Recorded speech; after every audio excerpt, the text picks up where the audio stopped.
This conference will now be recorded. Good morning on this spring day. December day. Before I get into my message, which part of this actually relates a little bit, I just want to pass along a personal thought. I don't know if maybe some of you may or may not notice, but I'm holding my arm a little bit funny today. So I got to get a new experience a couple of weeks ago, and new experiences are good, I suppose, but some of them you could do without. I dislocated my shoulder, and I'd never done that before, but some things are so easy to diagnose, you don't really need a medical degree to know what you did. When your shoulder's sitting a couple of inches over where it's supposed to be, it looks pretty weird. This conference will now be recorded. I put my hand down to catch myself. It slid awkwardly. It was, wasn't getting raccoons out of the attic or anything a little more interesting like that. And while it was still out of joint, to say it hurt is a bit of an understatement. But I was able to, after about 5 minutes, I was, doing Lamaze breathing and stuff, and I felt it relax a little, and I was able to pop it back. So I ended up not going to the emergency room or anything. But I did go to an orthopedist, and fortunately, he said it was only torn a little bit, so it should heal back by itself. It's just I'm in a sling for about a month, which obviously I'm not wearing a sling right now, so I got to be careful not to extend it and that kind of thing. And I'm wearing the sling at night, and if I have to walk away, so my gets a little bit sore. So the thing about just remembering not to extend it or raise it gets into a little bit what I'm going to talk about. And I think the sling, so the one time I had, or a couple of times I've heard it since then, is when something dropped and you instinctively reach to grab it. And it's like, oh, wish I hadn't done that. So I think the sling would have helped break that habit, because that's a habit when you do that. It's a part of your built-in, it's hard to control, even though I'm thinking, oh, hey, don't do that.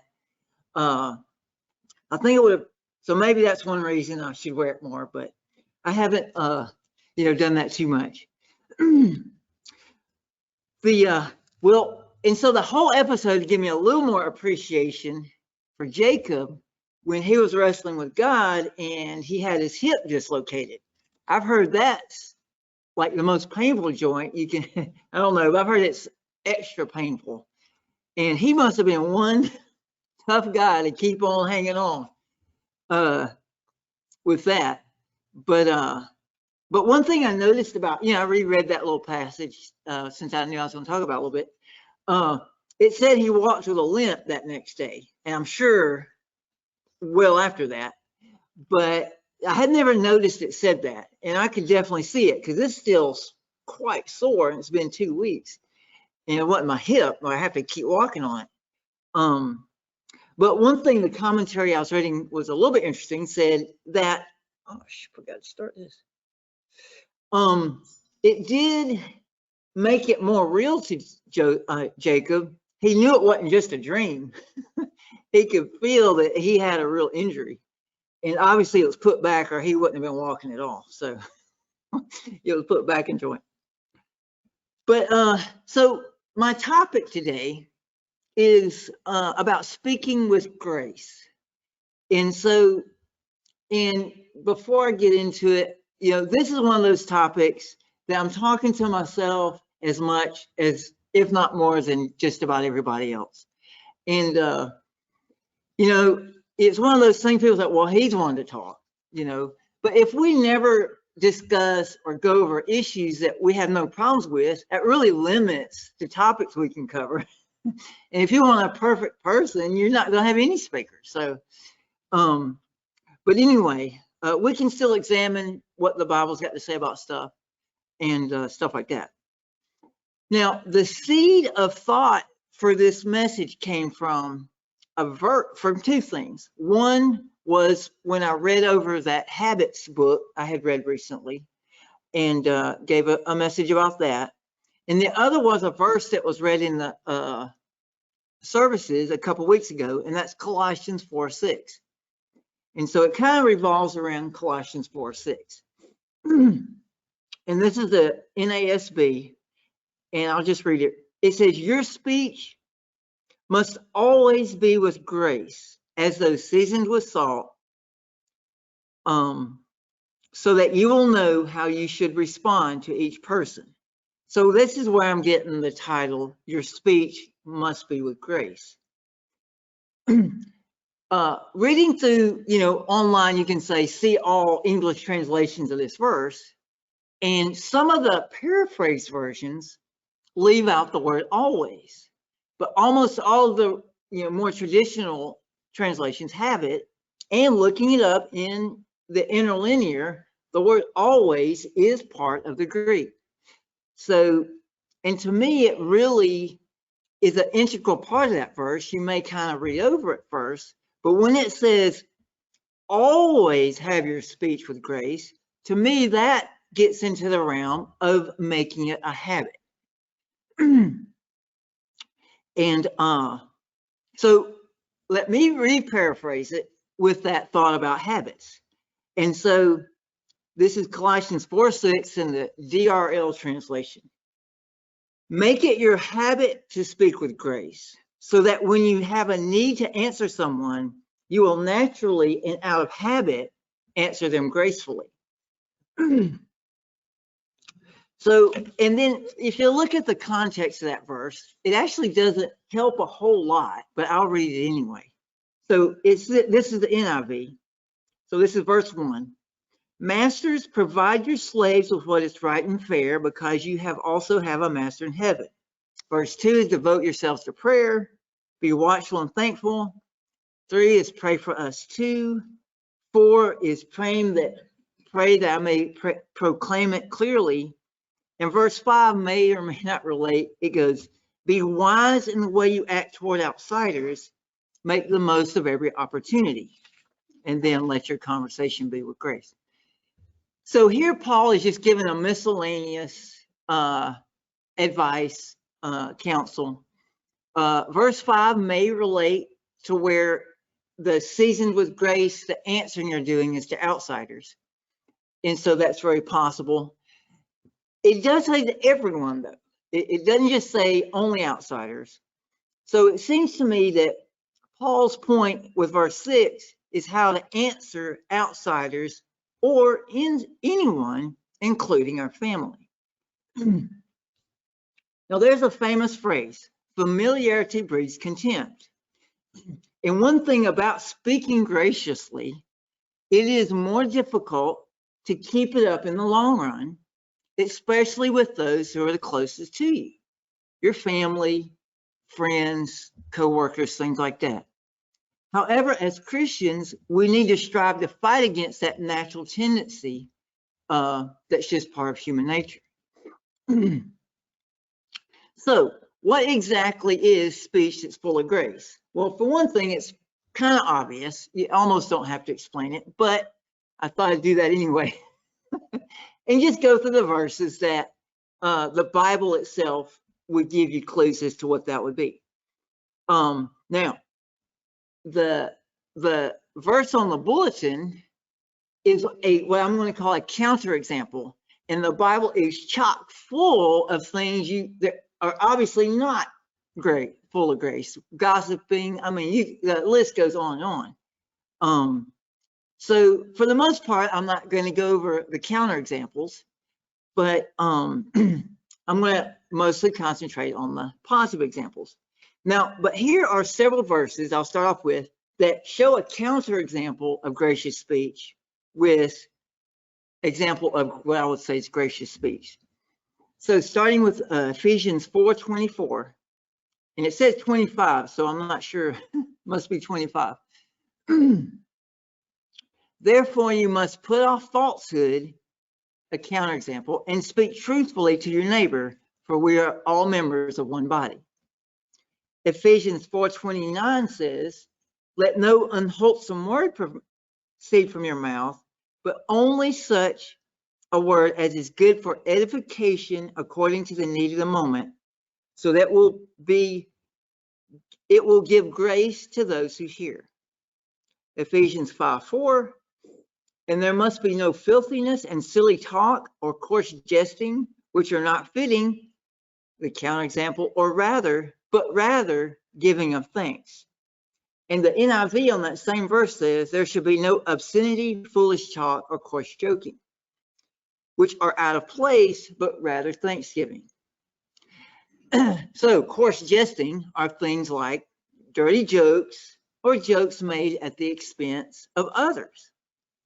I personally feel this applies to everybody, including public figures such as a president.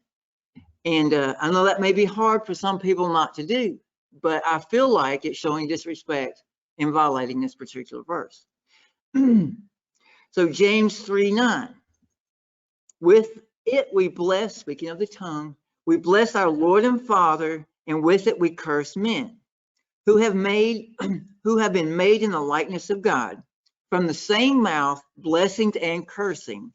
My brethren, these things ought not to be this way. And then Proverbs 10:32 says, the lips of the righteous bring forth what is acceptable, but the mouth of the wicked what is perverted. In Proverbs 15:1, a gentle answer turns away wrath, but a harsh word stirs up anger.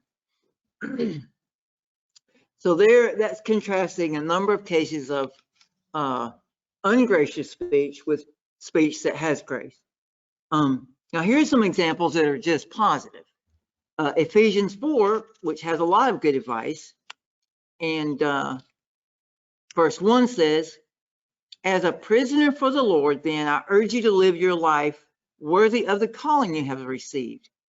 Be completely humble and gentle, patient, bearing with one another in love, making every effort to keep the unity of the Spirit through the bond of peace.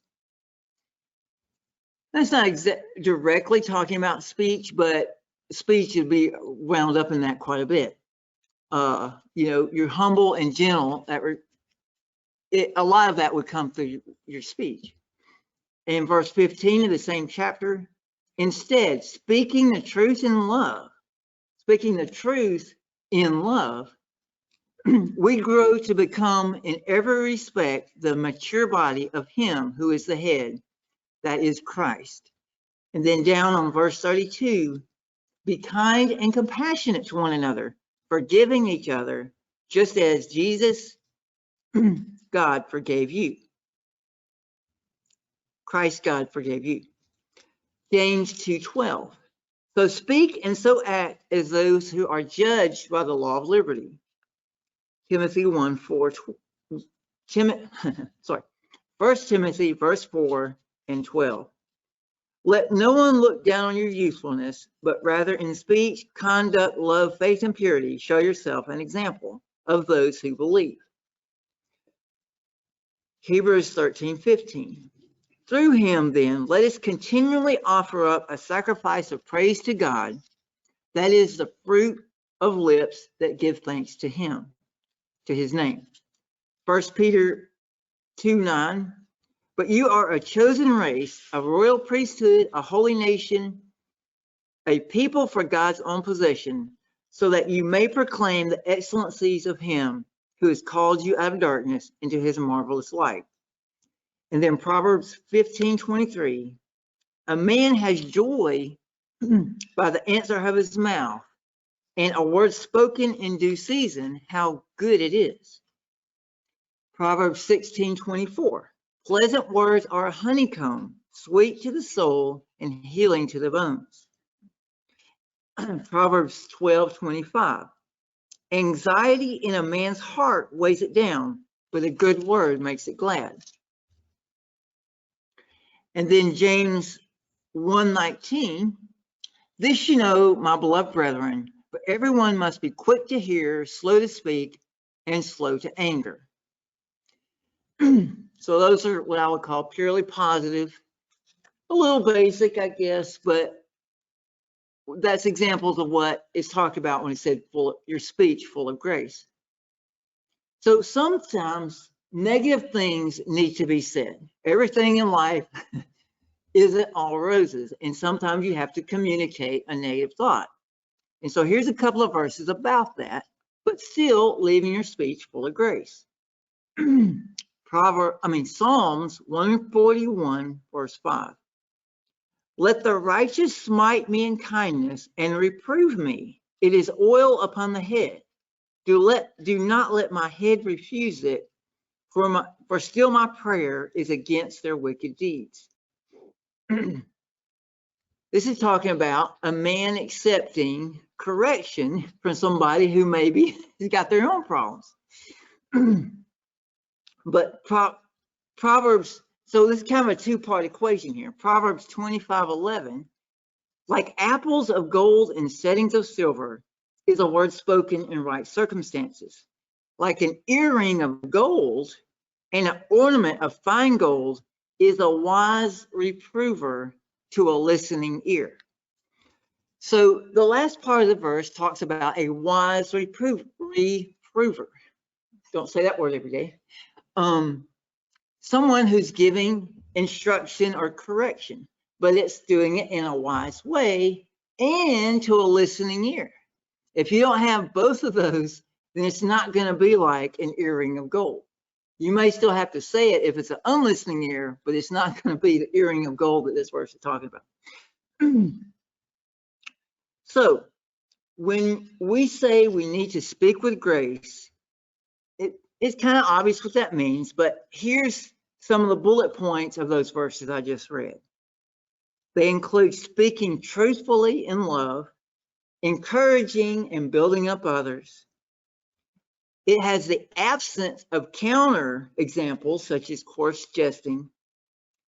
It's giving of thanks, and this can be toward God or just appreciation to the other people around you.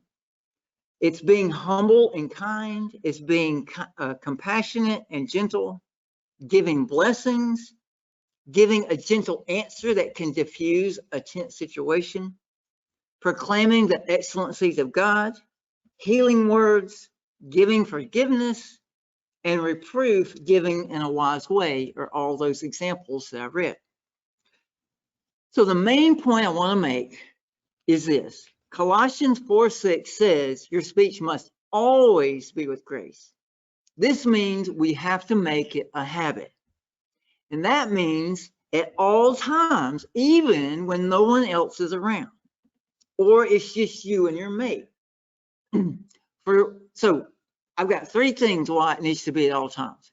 For one, sometimes things said in private can be overheard. And I have had the situation where people's feelings got really hurt over something I didn't know they were going to hear. For another thing, you're never truly saying anything in private, even if you don't say the words, because God can hear everything, and you will be eventually asked to account for that. And the third thing is that what we say or think in private will many times be eventually revealed in a time of stress. Times of stress is when our habits come out. And so I know if it's not easy, but if it's our habit to speak gracefully in those times of stress, we will do so. And this is the kind of example we want to set as Christians and ambassadors for Christ.